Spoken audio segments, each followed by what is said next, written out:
Entrevista da semana.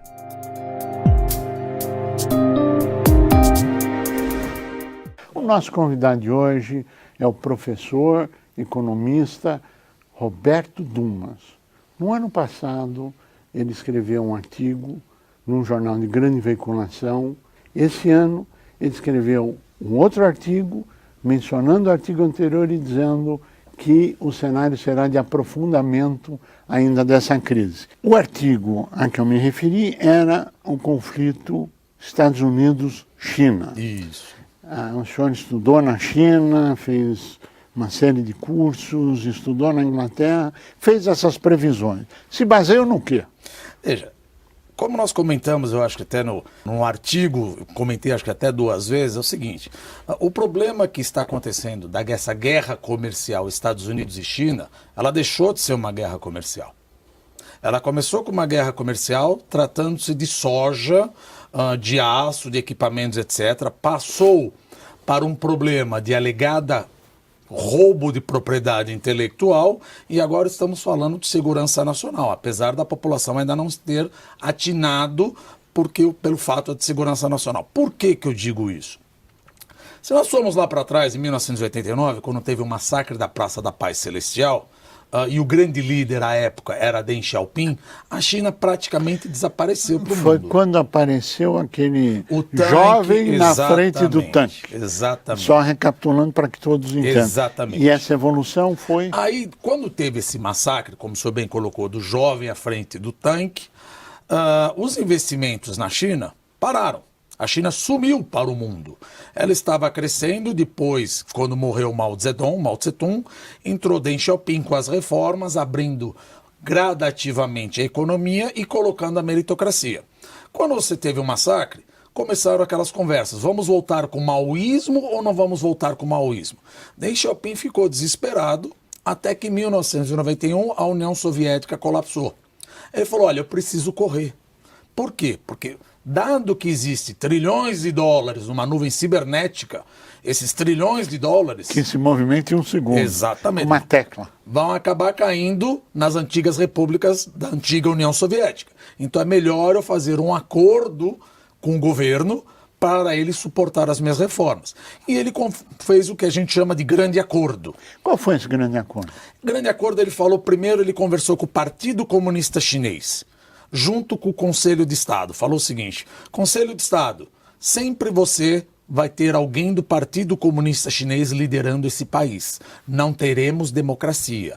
Nós não viveremos numa democracia. Eu prometo que enquanto estiver no poder, e quem for no poder, sempre será o Partido Comunista Chinês, apesar de a China não ser comunista. E procurou o terceiro partícipe desse acordo, que foi o Exército de Libertação do Povo. Falou: Exército de Libertação do Povo, você apoia a continuidade das minhas reformas?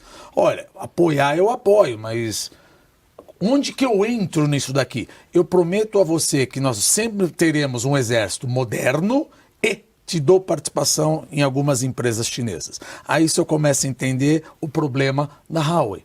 Eu não estou dizendo que ela é, mas você vê que tem muita coisa aí por trás. Esse acordo foi o que viabilizou o status quo atual da China nos tempos atuais.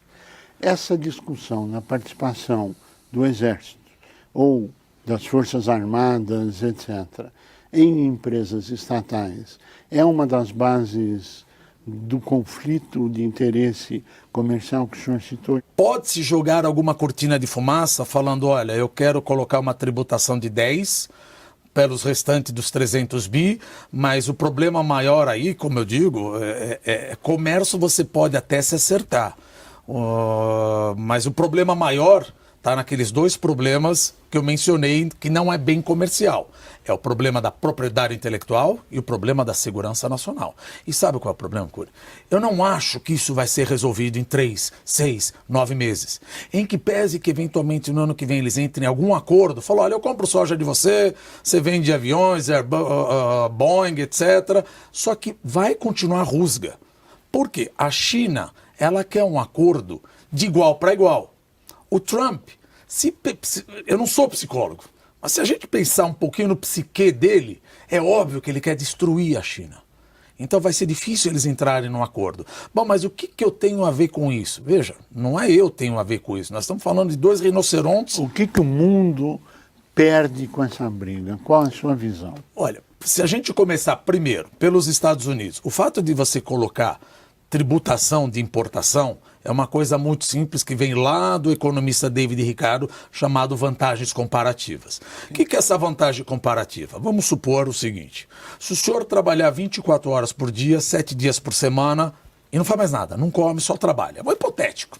Claro. E o senhor ganha R$1.000 por hora. Ou seja, o senhor é uma pessoa cara que trabalha 24 horas por dia, 7 dias por semana. O senhor toparia abrir mão, que é o custo de oportunidade, de 4 horas do seu tempo para cuidar do seu jardim? Eu não sei, mas eu acredito que o senhor não deva saber a diferença de uma espada de São Jorge de uma roseira. Além do que ser muito caro. Se isso faz sentido, o senhor contratar um jardineiro, por que não faria sentido para um país eu comprar de outro país mais barato? Só que, ao comprar de outro país mais barato, eu estou prejudicando minorias organizadas, em detrimento de maiorias desorganizadas. Você ajuda quem grita mais, mas prejudica a maior parte da população que vai ter que comprar uma coisa mais barata. Não, mas você vai destruir 14 mil empregos? Sim, para beneficiar 230 milhões de americanos, eu acho que é melhor. Economia é isso. Sim. Maximizar o bem-estar da maioria. Sim. Não dá para todo mundo ganhar. Gostaria, porque veja, às vezes, como dizia Schumpeter, as empresas morrem. Pessoas profissionais morrem, você não é bom mais para isso. Tem outras vantagens comparativas. Você é bom em outra coisa. Está chegando num absurdo de Trump querer produzir tudo em casa. Onde já se viu uma coisa dessa? Voltamos na política de substituição de importações, então você traz um malefício para a economia norte-americana. Se o senhor perceber o último discurso, o Twitter, quer dizer, ele não faz discurso, né? Foi o Twitter. Foi o Twitter que ele falou. Trump decidi postergar o aumento da tarifa de setembro para dezembro. Como é que fica esse cenário? A hora que ele falou isso, qual foi a explicação? Porque eu quero que os americanos tenham um Natal proveitoso. Espera um pouquinho. Então, o fato de você colocar tributação significa que prejudica os americanos? Ele acabou de falar a verdade. Ele não percebeu o que ele falou. A hora que ele postergou, ele falou, não, eu só estou postergando porque eu quero que você tenha um Natal mais proveitoso e com coisa mais barata. Traduzindo, enquanto não entrar líquido, o preço do produto é mais barato. Exatamente. Com a líquido, o preço do produto é mais caro. Quem paga? É o americano. Claro, o consumidor.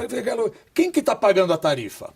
O chinês ou o americano? O americano que vai comprar. É o consumidor. Agora, por que vai prejudicar também a China? Então, por um lado, o senhor já viu que os Estados Unidos não ganham. Não ganham. Mas a China ganha? Também não. Não se trata de dizer quem perde mais é quem tem superávit na balança comercial. Do que se trata?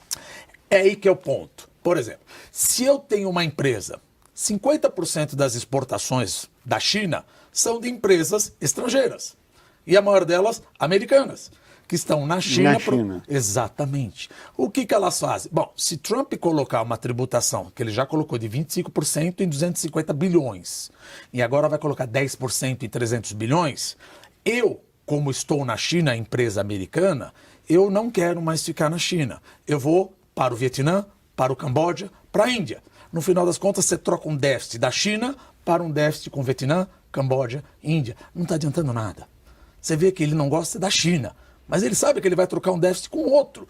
Porque os Estados Unidos, eles não são competitivos, assim como ninguém o é, em tudo. Não tem cabimento você querer fazer isso. Então você só está trocando. Mas a China, o que acontece? Dado que ela vai perder, vai ter um fluxo externo, saída de grande capital de empresas, é óbvio que a economia chinesa cresce menos. E o Brasil, nesse contexto todo? China perde um lado, Estados Unidos perde do outro lado, o resto do mundo perde, e o Brasil especificamente falando. Qual é a sua visão? Pois é aquela coisa. Eu gostaria muito que a gente sempre brinca, eu gostaria muito que algum dia o rabo abanasse o cachorro. Não vai acontecer. Não tem jeito. São duas placas tectônicas enormes que já bateram na Alemanha. A Alemanha já está em recessão. Teremos o Brexit. Já estamos vendo o que está acontecendo na Argentina, Turquia já está em crise, a zona do euro como um todo já está praticamente em recessão, como a China compra da Coreia, Taiwan e Japão também vai afetar essas economias, como é que o Brasil vai sair incólume? E aí o senhor pega os países emergentes, o senhor pega o Chile, pega os países que exportam commodities. Ora, se o mundo cresce menos, é óbvio que eu vou vender menos commodities metálicas. Puxa, mas eu vendo minério de ferro. O Chile vende Cereja, cobre. E eu tenho um problema da Argentina. A Argentina, puxa vida, 66% de todas as minhas exportações de carro vão para a Argentina. Eu não quero dizer que o problema está só nos Estados Unidos e na China. Estamos indo numa tempestade perfeita vindo do exterior. Veja, o que o Macri fez? Ah, mas o Macri é liberal. O Macri é tudo menos liberal. O que ele fez foi completamente enganado, errado. Como já se viu, subiu o salário mínimo justamente no momento onde nós estamos projetando uma recessão. Se eu sou empresário, eu falo, eu não sei se eu vou mandar embora. Vem o governo e fala, eu vou aumentar o salário mínimo em 20%. Agora que eu vou mandar embora. E agora que eu não vou contratar. Nesse cenário todo de recessão, etc., que é a sua projeção, sua previsão, sua análise, o Brasil também estará dentro desse cenário.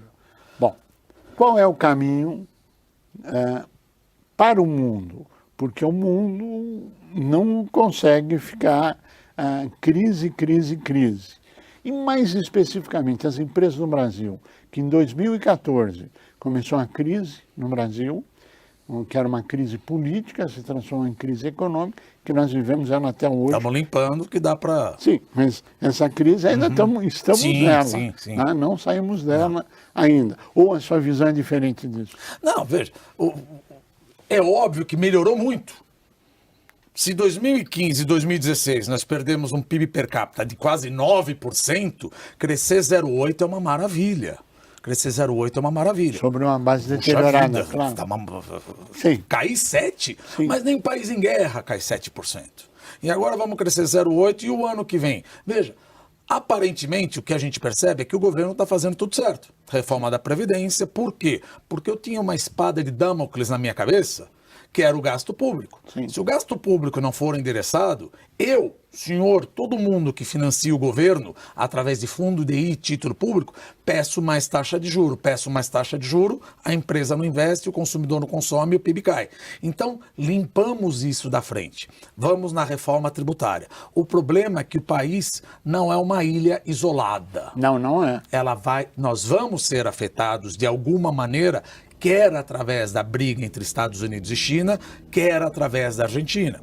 Eu ouvi essa semana, um tempo, o ministro Paulo Guedes, louros para ele, ótimo, que ele falou uma coisa, eu adorei, mas foi uma frase um pouco atemporal, que ele falou o seguinte, olha, se a Cristina Kirchner entrar na Argentina, e ela quiser sair, etc., com o Alberto Fernandes, se quiser sair, a gente sai, tudo bem. Não tem problema, a gente sai do Mercosul e vamos continuar com a nossa tratativa com a União Europeia. A coisa não é simples. Não é simplesmente pegar o acordo Mercosul e União Europeia, deleta onde está Mercosul e reescreve Brasil. A Irlanda vai adorar isso daí. Assim como a França, quem trabalha com agribusiness. Falou, parem as máquinas, não existe mais Mercosul, ou temos Mercosul sem Argentina, parem as máquinas, vão começar tudo de novo. E isso bate em mim. Claro, e a gente já está precificando. É óbvio. Então não é só questão de Argentina, está tudo. E o que eu estou falando? É uma coisa que, às vezes, não é projeção, já é fático. A coisa já está acontecendo e só tende a piorar. Roberto Dumas, nós agradecemos muito a sua participação. Chegamos ao final do nosso tempo e desejar... Que eu esteja totalmente errado, eu também desejo. Eu concordo com tudo que o senhor falou. Muito obrigado pela sua participação. A você.